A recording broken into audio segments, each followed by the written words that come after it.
भाई, लौटने में हमें रात तो होनी ही थी। तुमने ये कौन सा शॉर्टकट लिया है जो खत्म होने का नाम ही नहीं ले रहा है? तो फिक्र मत कर, हम जल्द ही घर पहुंच जाएंगे। ठंडी हवा के झोंकों के साथ कुछ अजीब से कीड़े कार के विंडशील्ड से लगातार टकरा रहे थे। कार के अंदर बैठे दोनों लड़कों की हंसी माहौल में एक अलग ही हलचल पैदा कर रही थी। बाहर अंधेरा गाढ़ा हो गया था। कार के टायर कच्चे रास्ते पर फिसलते हुए धीरे धीरे आगे बढ़ रहे थे। रास्ते के चारों ओर सीलन की अजीब सी गंध फैली हुई थी। रोहित ने रेडियो चालू किया। रेडियो ऑन होते ही उस पर उसी रास्ते के बारे में खबर चल रही थी जिस रास्ते पर उनकी कार इस वक्त आगे बढ़ रही थी। देहरादून से बगोली जाने वाले रास्ते पर पिछले हफ्ते 3 लोग लापता हुए हैं। पुलिस को अभी तक कोई सुराग नहीं मिला है। अगर आप उस रास्ते से गुजर रहे हैं तो सावधान रहे। इतना सुनते ही दोनों ने एक दूसरे की ओर देखा और फिर जबरदस्ती हंसने लगे। अरे भाई छोड़ना ये फालतू की न्यूज व्यूज, कोई गाना ही लगा दे। और तभी अचानक अंकित की नजर सड़क के बीचों बीच खड़े एक बूढ़े आदमी पे पड़ी जो हवा में हाथ उठाए हुए कार को रुकने का इशारा कर रहा था। अंकित ने झटके से ब्रेक दबाया। टायर मिट्टी पर फिसलते हुए ठीक उसके सामने रुक गए। अगर ब्रेक लगाने में जरा सी भी देर होती तो शायद अभी वो बूढ़ा आदमी ऊपर पहुंच चुका होता। अरे कौन है आप बाबा? क्या कर रहे हो इतनी सुनसान जगह पर, वो भी इस टाइम पर? अभी आप गाड़ी के नीचे आ जाते। उस बूढ़े आदमी की आंखें कुछ अजीब थी, जैसे किसी के इंतजार में बरसों से सोई ना हो। बेटा, मेरी औरत बहुत बीमार है। मैं यहाँ पर कब से तुम्हारा ही इंतजार कर रहा था। वो अचानक लड़खड़ा गया, फिर बात संभालते हुए बोला, अब मेरा मतलब कोई तो मदद करेगा इस इंतजार में। बस यहीं किनारे पर ही मेरा घर है। अगर थोड़ी सी मदद कर दोगे तो भगवान तुम्हारा भला करेगा। बहुत दर्द में है बेचारी। रोहित ने बिना सोचे कार का दरवाजा खोला।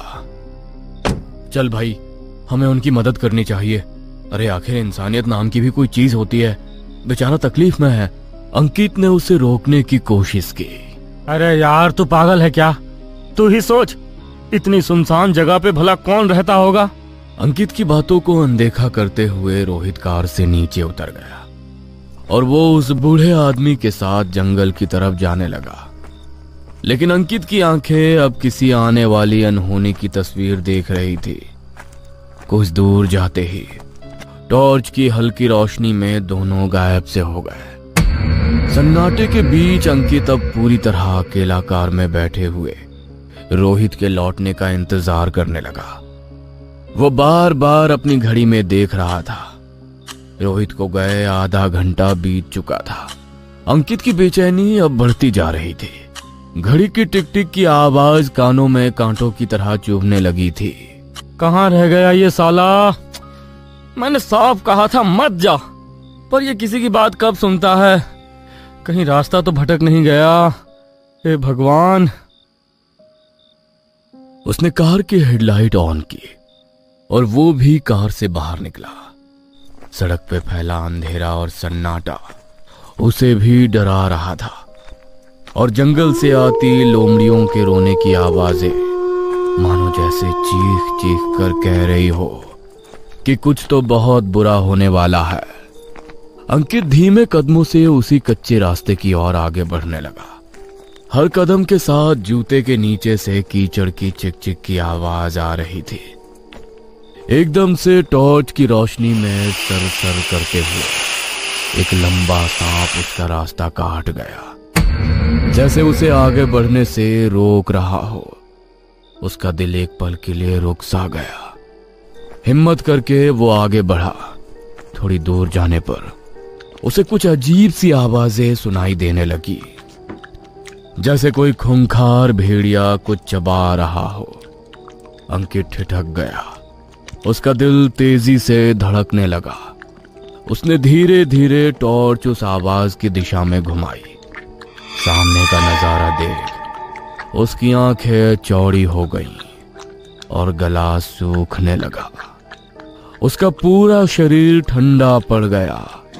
उसने देखा रोहित जमीन पर पड़ा है और वो बूढ़ा आदमी रोहित के ऊपर बैठकर उसके मांस को नोच नोच के खा रहा है। उसका चेहरा इंसान का बिल्कुल भी नहीं था। लंबे नुकीले दांत, काली आंखों में लाल रोशनी और मुंह से टपकता गाढ़ा लाल लार। बूढ़ा धीरे धीरे सिर उठाता है और हंसता है।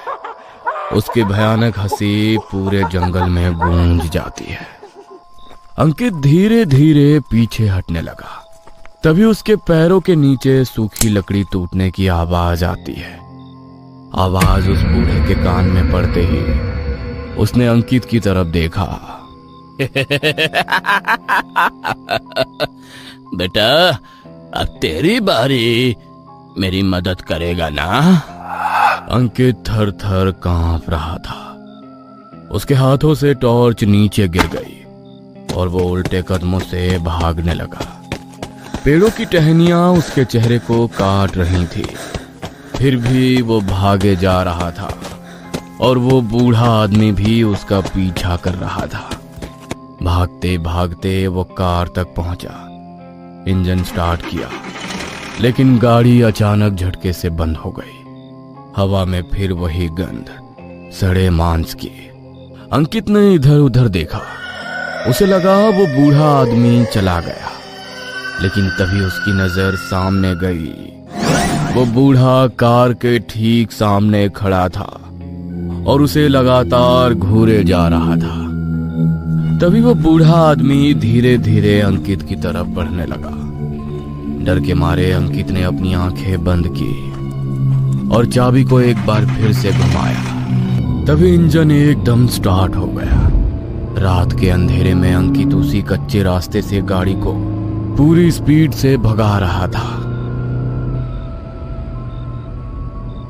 कुछ ही देर में वो रूम पर पहुंच गया और कमरे में जाकर उसने अपने आप को बंद कर लिया। उसकी सांसें तेज चल रही थी और उसके आंखों के सामने वही भयानक चेहरा बार बार नजर आ रहा था।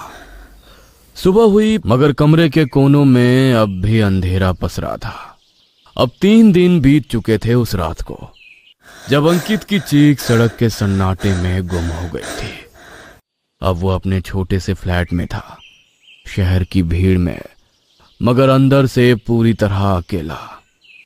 पुलिस रिपोर्ट में लिखा था रोहित मिसिंग, और बयान में आगे बस इतना दर्ज था। अंकित ने नशे की हालत में कुछ ऐसा देखा जो महज एक भ्रम था।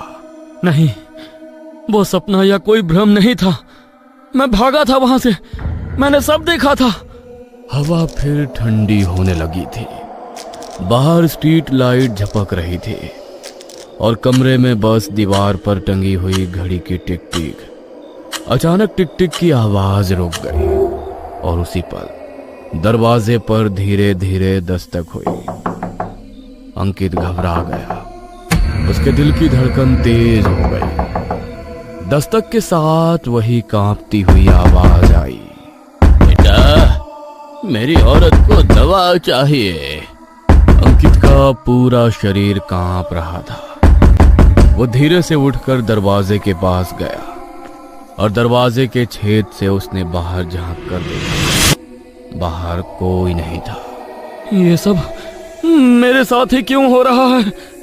दरवाजे पर फिर दस्तक हुई, इस बार थोड़ा जोर से। अंकित ने हिम्मत की और इस बार दरवाजा खोल दिया, लेकिन सामने कुछ नहीं था। बस जमीन पर पुराना जला हुआ अंगोछा पड़ा था। वो उसी बूढ़े का था। अंकित ने डरते हुए वो अंगोछा उठाया और उसी पल उसके कानों में किसी औरत की धीमी कराह गूंजी, उसने मुझे मार दिया था। अंकित का चेहरा पीला पड़ गया। उसने मोबाइल में सर्च किया देहरादून जंगली नरभक्षी केस 1948 और स्क्रीन पर जो आया उसे देख उसके रोंगटे खड़े हो गए। एक जोड़ा रमेश और ललिता हर गुजरने वालों से मदद मांगकर उन्हें अपने घर बुलाते थे और फिर उन्हें खा जाते थे। लेकिन एक रोज वो इस काम को अंजाम देते हुए पकड़े गए और लोगों की भीड़ ने उन दोनों को जिंदा जला दिया। तब से वो इलाका शैतान की पगडंडी कहलाता है। अंकित की उंगलियां कांपने लगी। तो वो वही था। अचानक कमरे की लाइट झपकी। उसे अपने पीछे से टप टप की आवाज आने लगी। अंकित ने एकदम से पीछे मुड़कर देखा तो छत से फर्श पर खून की बूंदें गिर रही थी और कमरे के कोने में एक परछाई खड़ी थी। वो आदमी झुका हुआ मगर अब बूढ़ा नहीं लग रहा था, जैसे वो धीरे धीरे अंकित के ही रूप में ढल रहा हो। अंकित कांपते हुए आईने के पास गया और जब उसने आईने में खुद को देखा तो वहां उसका चेहरा नहीं था। वहां वही बूढ़ा मुस्कुरा रहा था, धीरे धीरे होठ हिलाते हुए। तू भी मदद करेगा ना बेटा? तभी आईना टूट गया और आईने के टूटते ही पूरे कमरे में सन्नाटा छा गया। फर्श पर हर तरफ आईने के टुकड़े बिखरे हुए थे, हर टुकड़े में वही भयानक मुस्कान। उस रात के बाद अंकित की पूरी जिंदगी ही बदल गई। आंखों से नींद जैसे गायब हो गई थी, चेहरे पर अजीब सी डर की परतें चढ़ गई थी। उसका शरीर पूरी तरह बदल गया था, चमड़ी हड्डियों से चिपक गई थी, जैसे उसके पूरे शरीर से किसी ने सारा खून निचोड़ लिया हो। लोगों का कहना था कि वो पागल हो गया है, लेकिन हकीकत शायद अंकित ही जानता था कि अब उसके अंदर कोई और ही बस गया है। देखते ही देखते 3 हफ्ते गुजर गए और 3 हफ्ते बाद शहर के उसी मोहल्ले में से एक और गुमशुदगी की खबर आई। पुलिस का कहना था, देखिए, लड़का रात को घर से निकला था मगर अभी तक घर वापस नहीं आया। हम उसे ढूंढने की पूरी कोशिश कर रहे हैं। सीसीटीवी फुटेज में उन्होंने कुछ अजीब देखा जो दिल दहला देने वाला था। अंधेरी सड़क पर वो लड़का चल रहा है और उसके पीछे पीछे एक साया चल रहा था। उसके बाद की सीसीटीवी फुटेज गायब थी। अगले कुछ दिनों में शहर से लोग गायब होने लगे थे और हर बार सीसीटीवी में एक ही फ्रेम दिखता, कोई शख्स अकेला सड़क पर चलता हुआ और उसके पीछे कोने में 2 परछाइयां, एक बूढ़े जैसी तो दूसरी जवान। लेकिन कभी दोनों के चेहरे साफ नहीं दिखते, बस आंखें लाल चमकती। अंकित अब दिन में भी अंधेरे से बात करने लगा था, दीवारों से, आईने से, अपने साये से। वो अक्सर कहता, मैंने किसी को नहीं मारा, उसने करवाया। उसने कहा था कि अगर मैं ना करूं तो वो मुझे खा जाएगा। एक रात पुलिस उसकी बिल्डिंग में पहुंची। किसी ने शिकायत की थी, ऊपर वाले फ्लैट से खून की गंध आ रही है। लेकिन जब दरवाजा तोड़ा गया तो अंदर कुछ नहीं था। दीवार पर बस खून से एक वाक्य लिखा था, अब वो भोग तुम्हारी है। कुछ महीने बाद देहरादून हाईवे पर फिर से एक कार रुकती है। रात का वही समय, सड़क पर कोहरा और हवा में सीलन। 2 नौजवान गाड़ी में बातें करते हुए हंस रहे होते हैं और अचानक हेडलाइट की रोशनी में कोई हाथ उठाता है। एक आदमी पुराने कपड़ों में कांपते होठों से बोलता है, बेटा, मेरी बीवी बीमार है, जरा मदद कर दो। ड्राइवर ब्रेक मारता है और सामने खड़ा आदमी सिर उठाता है। चेहरा कुछ जाना पहचाना सा लगता है और उसकी आंखों में वही लाल चमक।